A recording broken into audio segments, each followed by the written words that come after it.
Leroy Jenkins fue un invento hecho por el gobierno de los Estados Unidos para distraernos de la guerra de Irak. Soy Tío Ronnie, bienvenidos al pod.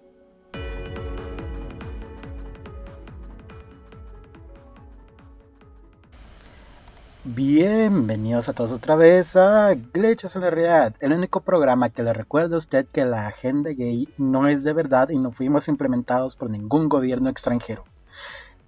¿Cómo están todos? Soy el Tío Ronnie, espero que se encuentren bien. Yo me encuentro mejorándome de una enfermedad. Entré a vacaciones increíblemente la semana pasada, pero como siempre me sucede cuando me dan vacaciones, mi cuerpo dice, vas a descansar, pequeña perra, ¿estás seguro que vas a descansar? No descansamos en esta casa. En esta casa no descansamos, no disfrutamos, no hacemos absolutamente nada porque te vas a enfermar. Te vas a enfermar durante 5 días y vas a pasar con fiebre, con tos y con gripe. Así que ahora tengo tos. Sí, todavía queda esa tos que queda como que ahí remanente cuando alguien se enferma. Todavía la tengo por ahí, así que si me escuchan toser aquí en medio de la grabación, lo siento mucho, intentaré no hacerlo. Intentaré sostenerme como alguien que se ahoga con la saliva cuando está en medio de un examen y está tratando lo mejor posible de no toser fuerte para no tener una vergüenza a pesar de que todo el mundo puede toser. Bueno, sí, eso me sucedió. Qué interesante, qué divertido. Pero por eso no pude grabar anteriormente. Eso y porque tenía un pequeño problema llamado hueva, en la que no quería pues hacer el script. Pero al final lo hice. Hice un nuevo script y aquí estamos. Pero antes de comenzar con eso, espero que todos estén bien. Espero de que tus proyectos estén triunfando, porque los míos siguen cayendo. No, espero que todos estén bien.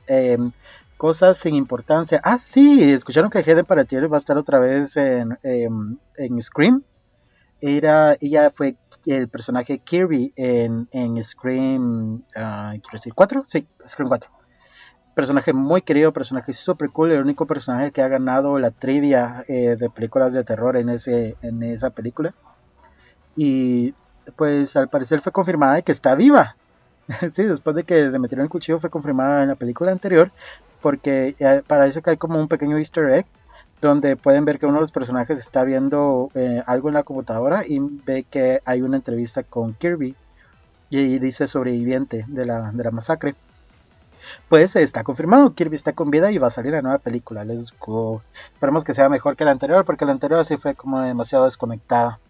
Pero bien, ya habiendo hablado un poquito, gastado un par de minutos diciendo absolutamente nada, el día de hoy les traigo un nuevo tema. ¿Ok? Vamos a hablar el día de hoy de un misterio sin resolver. ¿Ok? Todo el mundo disfruta de un buen misterio sin resolver. Digo, hay todo un show de ahí en televisión y hay millones de podcasts y canales exitosos de YouTube al respecto. Yo no soy la excepción, excepto de que no soy un canal exitoso. Pero me refiero a que me gustan mucho los misterios sin resolver. ¿Okay? ¿A quién no le gusta una cadena de 8 asesinatos que se encierran en un cuarto cerrado gigante? Valga redundancia. Y pues el día de hoy hablaremos de un misterio sin resolver. ¿Ok? Algo famoso que ocurrió en Alemania. Es algo, tal vez algo antiguo también. ¿Ok? Así que sin más preámbulo, déjenme llevarlos al pasado hace unos cuantos años, en marzo de 1922, todo el camino hacia una pequeña granja en Alemania en la que el 31 en la noche, toda una familia perdería la vida al ser asesinada brutalmente. Damas y caballeros, el día de hoy hablaremos de los asesinatos de Hinterkaifeck. Y no soy alemán, así que no puedo decir eso de una manera correcta y tampoco investigué cómo se pronuncia, pero lo voy a decir enojado para ver si me sale un poquito Hinterkaifeck.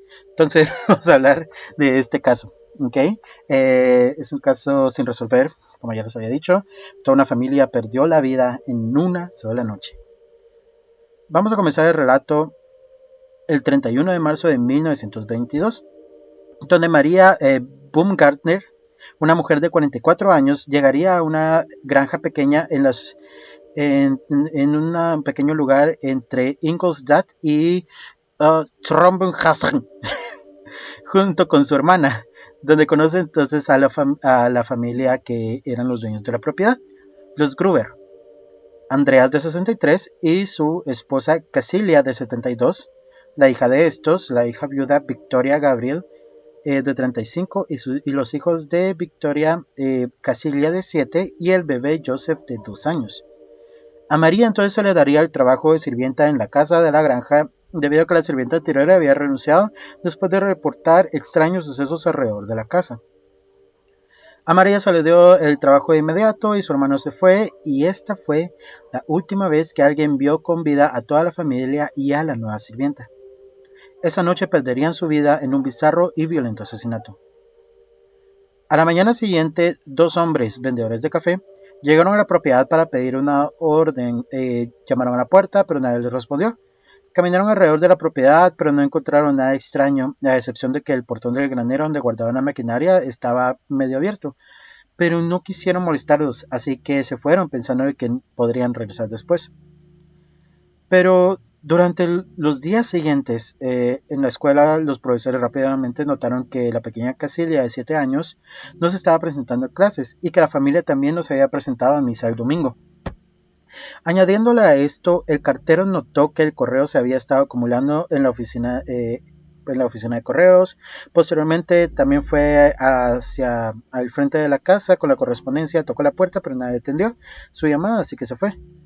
Y ese mismo día, un mecánico de nombre Albert Hofner pasó 5 horas en la granja de los Gruber arreglando una maquinaria agrícola y se fue sin haber hablado ni visto a ningún miembro de la familia. Pero es entonces cuando pasan varios días y llegamos al 4 de abril, cuando los vecinos, notando que en realidad no habían visto a nadie de la familia por varios días, fueron a buscarlos a la casa. Tocaron a la puerta, pero nadie respondió, así que caminaron por la propiedad y entraron al granero. Ahí adentro los encontraron Andreas, su esposa, su hijo y su nieta, todos en el suelo masacrados con un pico o azuela. Y no es el pico que están pensando, gente, ¿ok? No hagan chistes, la gente está muerta. Un pico. Bueno, los encuentran asesinatos con una azuela. Los cadáveres habían sido cubiertos con paja y con una puerta vieja para esconderlos. Alertados entonces, los vecinos entraron a la casa en búsqueda de la sirvienta y al bebé, y dentro encontraron a la sirvienta muerta en su cama y al bebé también muerto en su cuna, asesinados de la misma manera con el mismo tipo de arma. Fue un asesinato frío y bastante extraño. De la misma manera, hay diversas teorías de lo que ocurrió esa noche, pero denotaremos un par de sucesos extraños que ocurrieron antes de la noche del asesinato. Durante las investigaciones se reveló que la noche del asesinato un hombre que pasaba por cerca de la propiedad había observado un horno grande que se estaba prendiendo en la propiedad y pues estaba siendo usado por alguien. El hombre fue a investigarlo, pero la persona que estaba usando el horno lo cegó con una lámpara. Y entonces este hombre se asustó y se alejó de la propiedad. De la misma manera, otro hombre, un granjero que vivía en la zona, pasó por la casa a las 3 de la mañana y vio dos figuras extrañas en el borde del bosque. Las figuras lo notaron y voltearon rápidamente hacia otro lugar para que no les vieran la cara. En total, 7 personas fueron acusadas del asesinato, pero ninguna fue impuesta a ningún cargo real, por falta de pruebas. Una de las teorías más aprobadas dice que el culpable había sido el esposo de Victoria, quien se pensaba muerto, Carl Gabriel. Todos creen que había fallecido en Francia durante la Primera Guerra, pero nunca encontraron su cuerpo. Esto se creía porque Victoria dio luz al niño menor, al pequeño Joseph de 2 años, mucho después de que Carl ya se había tomado por muerto. Pero volveremos a esta parte de la historia un poquito más adelante, porque hay un par de situaciones algo turbias acerca de esa teoría. Bueno, más para agregarle a esa teoría. Después del descubrimiento de los cuerpos y la llamada inmediata a las autoridades, en cuestión de horas los investigadores del departamento de la policía de Múnich, a cargo del inspector George Drankruber, llegaron a la granja. Al arribar al lugar encontraron docenas de curiosos populando la zona, caminando por toda la propiedad, contaminando la escena del crimen e incluso comiendo aperitivos en la cocina. Y dado, o sea, es en 1922, esta gente no tiene un conocimiento grande de cómo es que se investiga un caso. Lastimosamente, todas esas personas que estuvieron en la casa eliminaron mucha posible evidencia, sin saberlo. Al día siguiente, el miércoles 5 de abril, el doctor Johann Baptist Müller realizó las autopsias preliminares en el granero. Los resultados arrojaron que las víctimas habían muerto por traumatismo cráneoencefálico causado por un pico de basura entre, entre la noche del 31 de marzo y de la madrugada del 1 de abril. Los cadáveres fueron decapitados y las cabezas enviadas a Múnich para ser examinados por clarividentes. La ciencia forense ha avanzado tanto, por Dios. O sea, mandarlos para clarividentes, voy a tener una visión, voy a ser como Raven, voy a tocar esto, no, ¿cómo se llama esta? La Miriam, o sea, no como tanto como Raven, como la Miriam, así que y de repente voy a saber quién los mató, si eso no ocurre. Pero sí, eso, digamos, el tipo de cosas que se hacían en las investigaciones en el pasado eran bastante arcaicas. De hecho, hay una historia que quiero contarle acerca de un asesino serial al cual decapitaron para investigar su cabeza, para ver si no tenía... Bueno, o sea, después de que lo capturaron y lo mataron, le cortaron la cabeza y fueron para examinarla, para ver si los problemas, los asesinatos que había hecho fue por algún problema mental. Pero esa era la forma en la que lo hacían antes, solo por decapitamiento. Y lo cual es muy extraño, o sea, ver la forma de la cabeza y todo para removiéndosela completamente es muy extraño por los estándares de hoy en día. Pero bueno, hemos avanzado bastante. Ah, bueno, volviendo a la historia, los clarividentes obviamente no tuvieron ningún resultado. Eh, lo que es interesante notar es que el cuerpo de Victoria mostró señales de estrangulamiento, o sea, de que no fue asesinada a sangre fría como el resto de la familia de la misma, que fue pues inmediatamente golpeada con el pico. Y todas las víctimas, excepto una, se cree que habían muerto al instante, con la excepción de la joven Casilia. Se mostró evidencia de que sobrevivió durante varias horas después de haber sido gravemente herida. Ella tenía mechones de su propio pelo en sus dedos, señal de que se los había arrancado de la cabeza por razones desconocidas. Esto es bastante interesante de notar, me imagino, o sea, personalmente, yo no soy doctor, obviamente, porque estoy teniendo un podcast, pero eh, me imagino de que fue algún tipo de psicosis o algún tipo, o sea, tal vez hubo algún daño en el cerebro de que hizo de que ella empezara a hacer ese tipo de cosas por confusión o por reflejo, ¿verdad? O sea, algún tipo, no sé qué tipo de golpe, qué tipo de lobo lo pudo haber golpeado eh, para, para que ella tuviera esta reacción de empezar a arrancarse el pelo. Pero eso es lo que yo pienso de que pudo haber sucedido acá. Es muy extraño porque Cassilia tenía 7 años, no hay ninguna teoría ni nada que indique de que ella pues pudo haber tenido algo que ver con el asesinato de toda la familia, una completa aniquilación y luego pues por alguna culpa o algún problema mental se arrancó su propio cabello. Lo que pienso es de que eso ocurrió, de que tal vez sufrió un golpe en la cabeza y pues por algún reflejo, porque todavía estaba agonizando y el cerebro estaba tan dañado, pues algo hizo que se arrancara pues todo el cabello, pues parte del cabello. Volviendo a la historia, la mayoría de las víctimas estaban vestidas con ropa de cama, excepto Victoria y su hija, que estaban con ropa de civil. Otra cosa muy extraña. Esto, más el hecho de que la criada y Joseph habían muerto en la cama, sugirió que los asesinatos habían ocurrido en la noche. Un detalle que la policía observó fue que todos los cadáveres habían sido cubiertos de alguna manera. Los cuerpos apilados en el granero se habían cubierto de heno o paja. El cuerpo de la criada había sido cubierto con sábanas y el de Joseph con las faldas de su madre. Se encontraron algunos hallazgos muy inusuales también. Durante las fechas de las muertes se determinó que el viernes 31 de marzo, poco después de interrogar a los vecinos de la finca, se descubrió que los testigos cerca de la granja habían visto humo saliendo de la chimenea durante todo el fin de semana, lo que sugiere es de que alguien había estado en la casa. El lugar también tenía evidencia de que alguien había comido recientemente ahí y de que las camas parecía que habían sido usadas hace poco tiempo.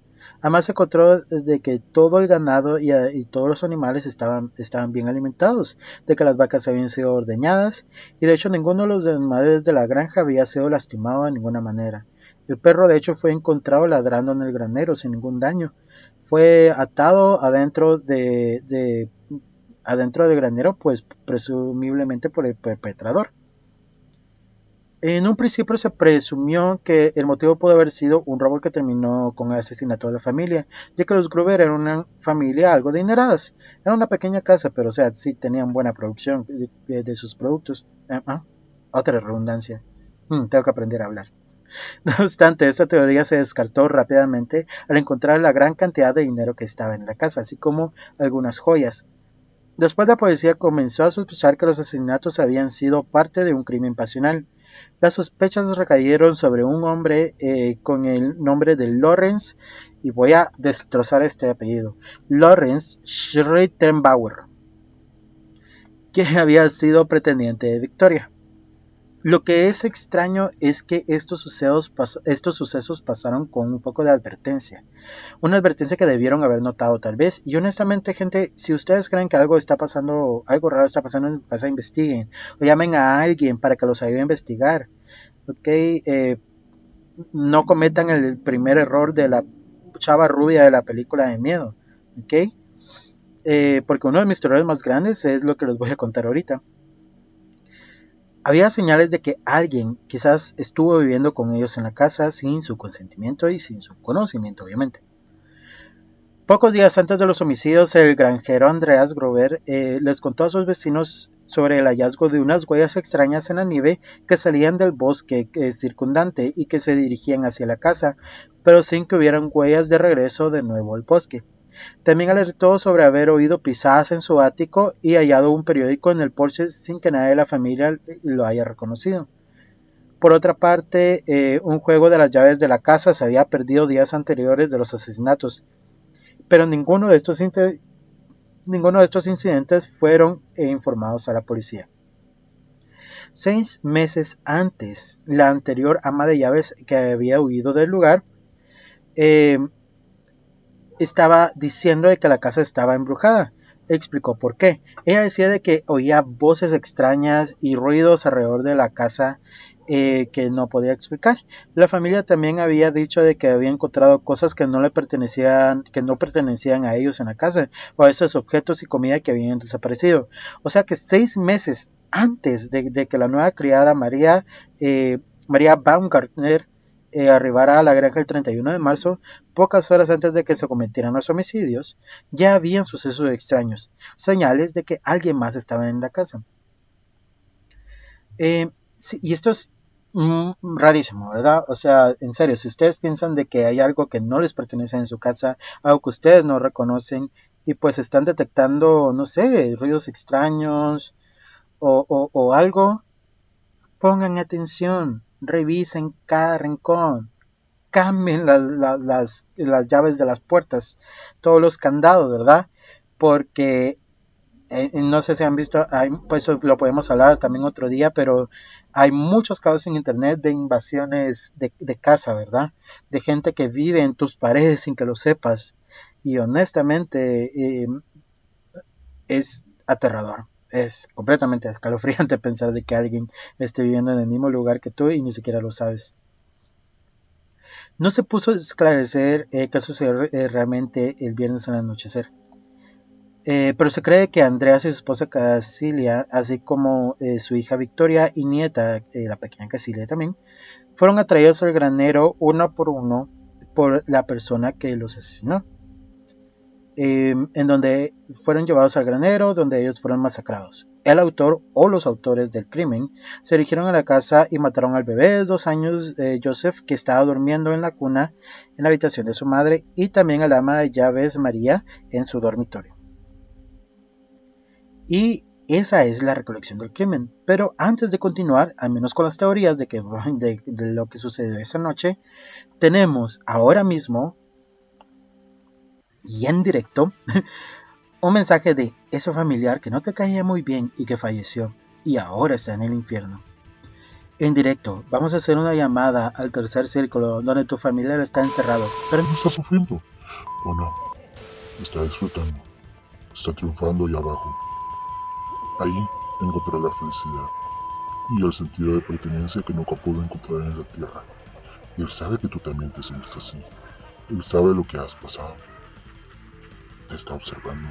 La voz que te llama en las noches cuando estás callado y no puedes dormir, de repente se te ocurre, si todo se detiene, es él, es tu familiar.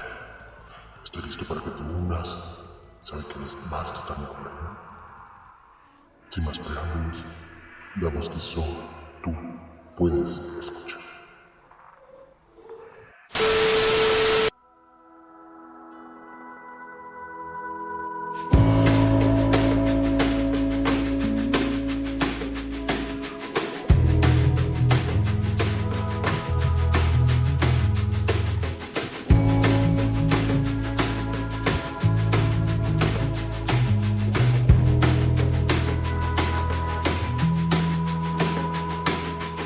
Some days I hold my breath, some days it's all in stereo.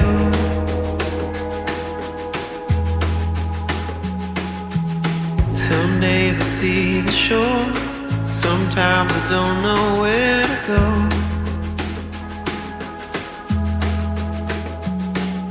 Hear them knocking at my door, tonight you know it's not too late.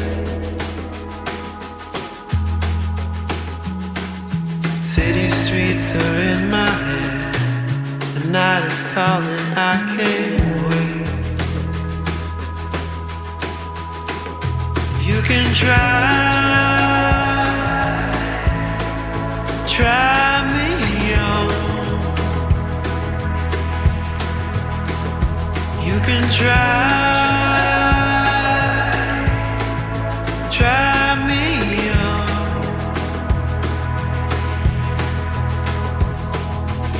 Some days I hold my breath, some days it's all in stereo. Where the water meets the land, tell me there's a master plan, I know.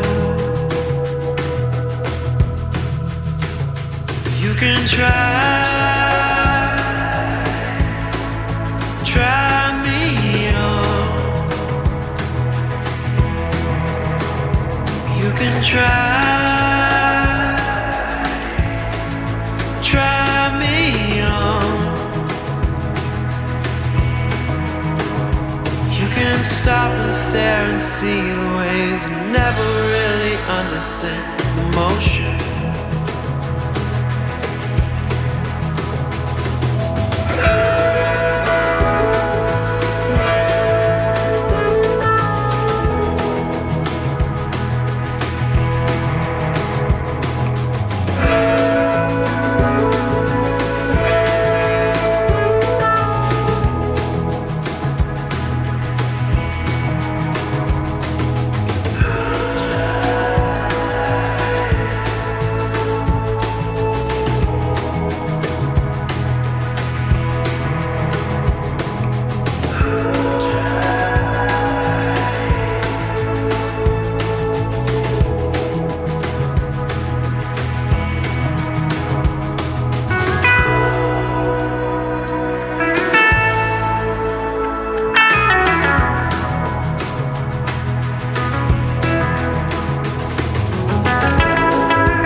Como había mencionado antes, hay varias teorías de lo que sucedió ese día, añadiéndole a la teoría de que posiblemente el esposo de Victoria, que supuestamente había sido asesinado en la guerra, pero añadiéndole que él es el asesino, hay un lado oscuro que se rumoraba en la familia. Hay como que reportes conflictivos, ¿ok? Mucha gente habla muy bien de los Gruber, mucha gente en la zona decía de que eran queridos por toda la comunidad, de que hacían mucho por ellos, de que la gente los admiraba bastante, pero también hay reportes conflictivos de gente que no los querían tanto, o al menos al patriarca de la familia. Se decía que Andreas Gruber era impopular entre sus vecinos, quien era considerado por estos alguien arisco y malhumorado. Su reputación entonces empeora cuando sus vecinos lo acusaron de tener una relación incestuosa con su hija Victoria, que habría empezado cuando esta última contaba solo con 16 años. Ambos fueron entonces condenados a prisión en 1914. A Andrea se le sentenció a 1 año y Victoria 1 mes, después de que ambos fueran descubiertos por una criada teniendo relaciones sobre el heno del granero. Los vecinos especularon que Andreas había concebido a su propio nieto, Joseph. El certificado de nacimiento de Joseph apuntaba a otro vecino, de todas maneras, anotando como LS como su padre, pero el documento no logró amortiguar las sospechas de los vecinos. Las iniciales correspondían a Lorenz Schlittenbauer, quien en un principio negó la paternidad de Joseph y acusó a Andreas en septiembre de 1919, pues de haberlo concebido, pero posteriormente reconoció más adelante sí ser el padre del niño. No obstante, algún tiempo más tarde volvió a su versión inicial de que él no era el padre.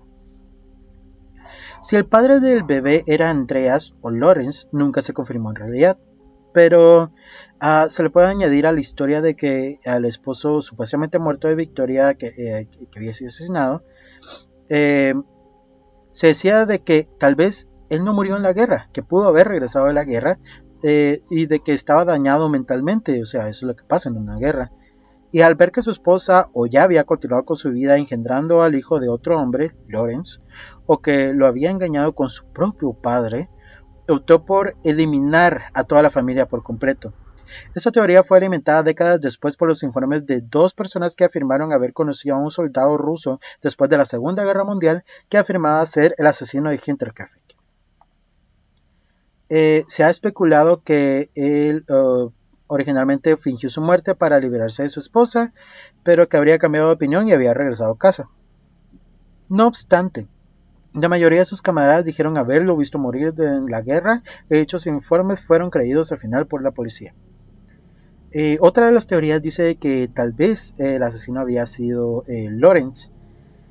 Pequeños detalles apuntaron a la participación de Lorenz Schlittenbauer. El primer lugar fue el único que pasó a ser uno de los miembros del grupo de la búsqueda original que había ido a la finca para buscar a los Gruber. O sea, él estaba entre las personas que los fueron a buscar, justo después de que no se presentaron durante varios días a la comunidad. Mientras él estuvo en la propiedad, se informó que el perro atado en el granero había tomado una aversión particular hacia él y le había ladrado todo el tiempo en su presencia.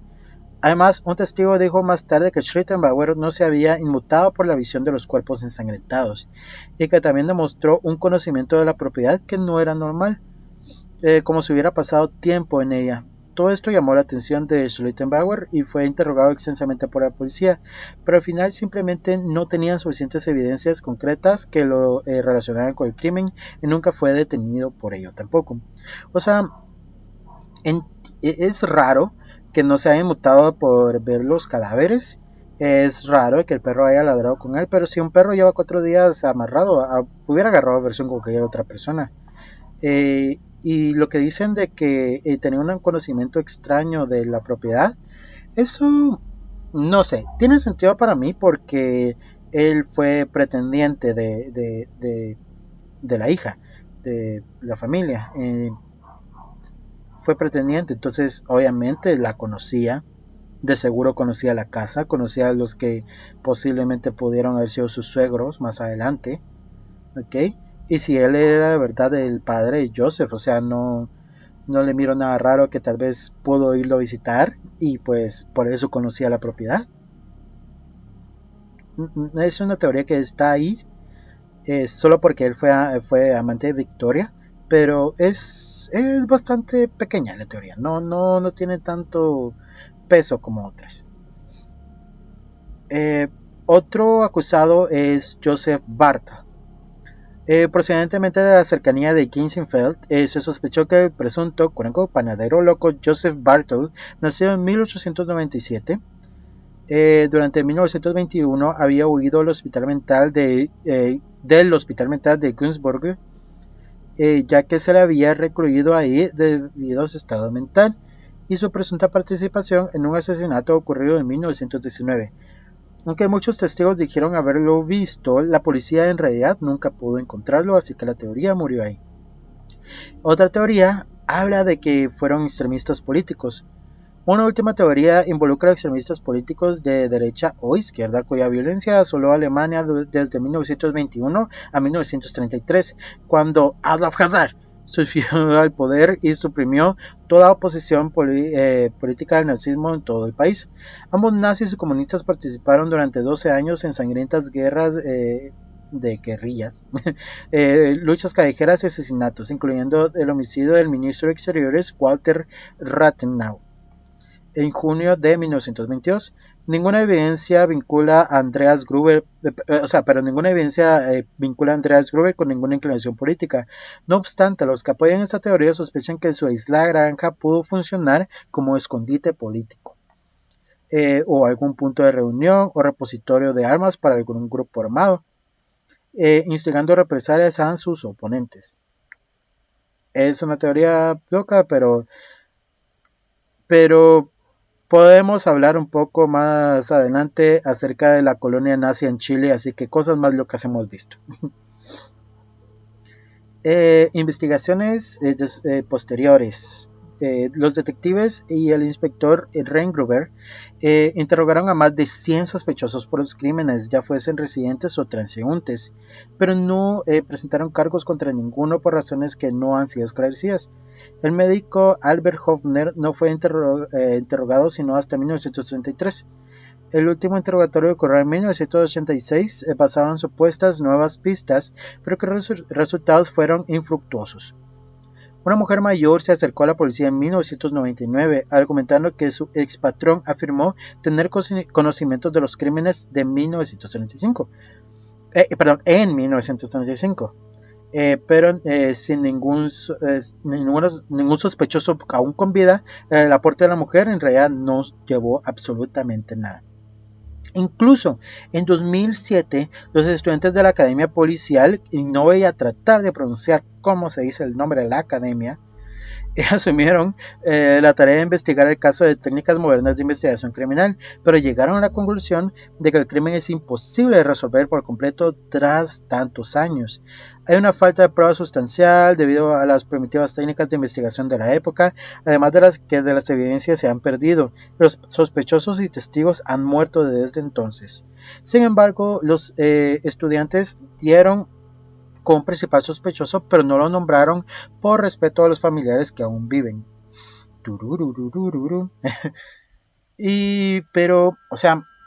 Esa ha sido toda la historia.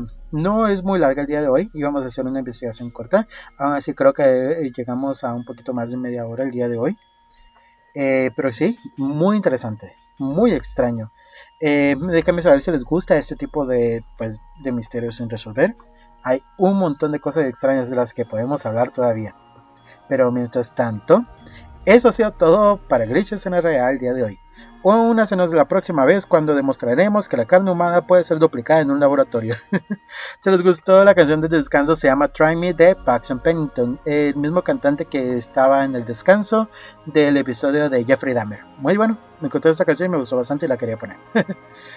Recuerden siempre que nos pueden escribir a glitchesenlarealidad@gmail.com, búscanos en YouTube como Glitchespot, a cualquier otro medio como Glitchespot, a Reddit como r/Glitchespot y en Instagram como Glitchespot. Pero mientras tanto, ya me despediré esta noche y espero volverlos a ver la próxima vez. Muchas gracias a todos. Bye bye.